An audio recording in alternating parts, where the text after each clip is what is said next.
नमस्कार, मेरा नाम वंदना अग्रवाल है। मैं भारती ग्रुप ऑफ कॉलेज दुर्ग से हूँ।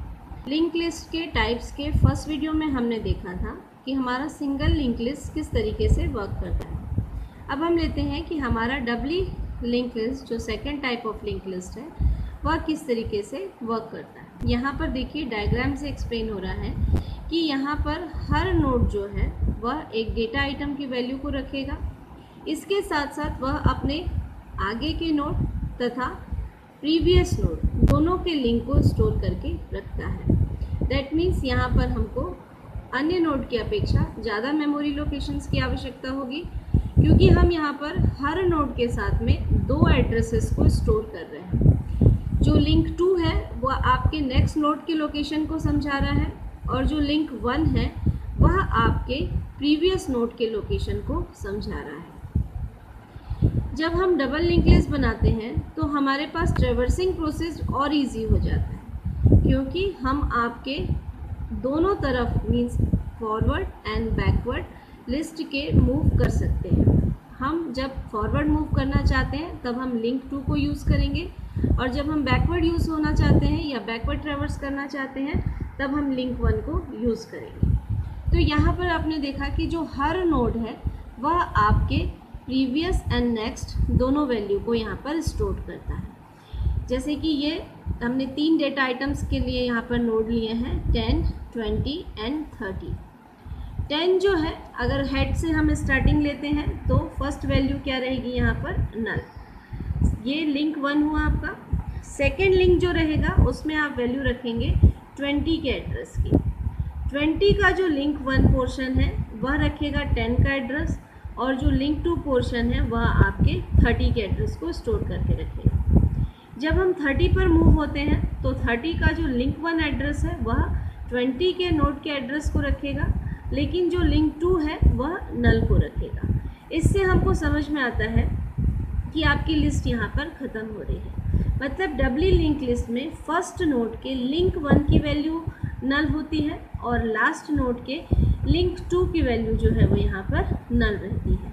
तो हम यहाँ पर देख रहे हैं कि हम ट्रैवर्सिंग दोनों तरफ से कर सकते हैं और हमने लिंक को किस तरीके से यहाँ यूज़ किया है।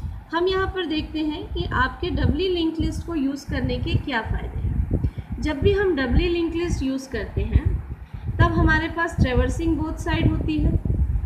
हम यहाँ पर किसी भी नोड को यदि डिलीट करना चाहते हैं in comparison to single link list, तो हमको सिंगल लिंक लिस्ट में बैकवर्ड जाने के लिए फैसिलिटी नहीं मिलती थी, लेकिन डबली लिंक लिस्ट में हम बैकवर्ड भी मूव कर सकते हैं। तो किसी भी नोड का डिलीशन या इंसर्शन हमारे लिए और इजी हो जाता है। यह बहुत इजी होता है कि हम अपने डबली लिंक लिस्ट को बहुत अच्छे तरीके से मेंटेन कर सकते हैं, क्योंकि हम इसमें बाय डायरेक्शनल मूव होते हैं। यहाँ पर डिसएडवांटेज क्या रहेगा आपका, हर नोड जो है वह एक्स्ट्रा स्पेस को यूज़ कर रहा है। जैसे सिंगल लिंक लिस्ट में हम एक ही लिंक का एड्रेस रखते थे या हम एक ही पॉइंटर वैल्यू रखते थे, तो सिंगल लिंक लिस्ट के कंपैरिजन में हम डबल लिंक लिस्ट में 2 पॉइंटर वैल्यूज़ को यूज़ कर रहे हैं। तो हमारे लिए यहाँ पर मेमोरी लोकेशंस या मेमोरी जो है वो हमारे लिए एक्स्ट्रा स्पेस को यूज़ करेंगे। सारे ऑपरेशंस इंसर्ट, डिलीट, ट्रैवर्स यह जो है हमारे लिए प्रीवियस पॉइंटर्स के साथ में मेंटेन करते हैं, तो हमको यहाँ पर एक्स्ट्रा एफर्ट की आवश्यकता पड़ती है। तो इस तरीके से हमने देखा कि हमारा डबली लिंक लिस्ट जो है वो कैसे वर्क करता है। अब हम लेते हैं next type, that is circular link list. Circular link के डायग्राम से आपको समझ में आ रहा है कि जो आपका फर्स्ट वैल्यू था that is data value 10, first value 1001, next value 1002, 1003 and last one 1004। 1004 में यदि हम नॉर्मली बात करें तो हमारा लिंक लिस्ट रहता था या जो हमारा पॉइंटर वैल्यू रहता है दैट वाज नल। यहाँ पर हम क्या कर रहे हैं कि हम जो लास्ट नोड है उसमें हम फर्स्ट नोड की वैल्यू के एड्रेस को रख रहे हैं। तो इस तरीके से हमारे पास क्या होगा कि ये सिंगल लिंक लिस्ट की तरह ही बिहेव करता है, लेकिन हम बार बार एक लूप मेंटेन कर सकते हैं कि जब हम लास्ट नोड पर पहुंचेंगे तो हम पुनः जो है वो आपके फर्स्ट नोड पर वापस आ सकते हैं। तो इस तरीके से हमारा जो लिंक लिस्ट है वह एक लूप में जो है वह मूव हो सकता है। इसको हम बोलते हैं आपका circular link list. Circular link list जो है वह किस तरीके से हमारे लिए फ़ायदे में रहती है या हम उसको कैसे यूज़ करते हैं। तो यह बहुत ऐसी पोजीशंस होती हैं जहाँ पर, या बहुत ऐसी रिक्वायरमेंट है जहाँ पर हमको सर्कुलर लिंक लिस्ट की आवश्यकता है। जैसे मान लीजिए आप कोई म्यूज़िक सुन रहे हैं और आपके पास में 10 गाने हैं और आप चाहते हैं कि जब आप 10वें गाने पर पहुँचे तो आप पुनः आपके फर्स्ट लेवल पर मूव हो जाए। तो इस तरीके से हम एक लूप मेंटेन कर पाते हैं, जिसके कारण हमको यहाँ पर बार बार ऑपरेशंस परफॉर्म करने की आवश्यकता नहीं है, बार बार हमको स्टार्टिंग पोजीशन में जाने की ज़रूरत नहीं है। हम अपने जो डेटा है उसको सर्कुलर वे में मूव करवा सकते हैं।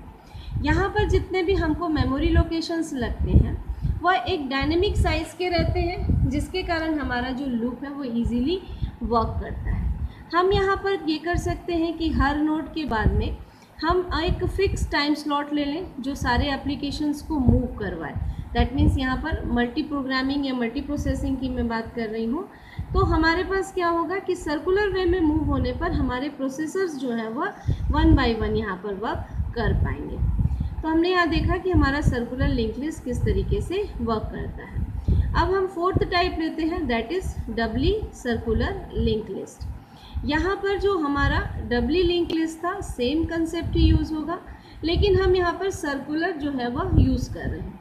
दैट मीन्स आप देखिए कि जो फर्स्ट नोड था वह जो है अगर वह आपके यहाँ से स्टार्ट हो रहा है तो वो प्रीवियस एंड नेक्स्ट का जो कंसेप्ट है वह आपके डबली लिंक लिस्ट की तरह ही रहेगा, लेकिन जो लास्ट नोड रहेगा वह आपके फर्स्ट नोड की वैल्यू को रखेगा और यहाँ पर जो फर्स्ट नोड है वह आपके लास्ट नोड की वैल्यू को रखेगा। तो यहाँ पर देखिए हमने जो डायग्राम लिया है उसमें जो फर्स्ट पोर्शन है वह आपके हेड को बता रहा है, सेकेंड पोर्शन जो है वो नेक्स्ट नोड को बता रहा है एंड फर्स्ट नोड जो है वह प्रीवियस नोड को बता रहा है। तो इस तरीके से हमारी डबली लिंक लिस्ट यूज़ होती है। जब हम डबली लिंक लिस्ट के आधार पर वर्क करते हैं तो यहाँ पर जो डेटा स्ट्रक्चर है वह नॉर्मल आपके डबली लिंक लिस्ट की तरह ही वर्क कर रहा है, लेकिन यहाँ पर हमको एक सर्कुलर वे मिलने के कारण हमारा जो भी अपवर्ड या बैकवर्ड पोजीशन है वह हमारे लिए और इजी हो जाती है। तो हम यहाँ पर इस तरीके से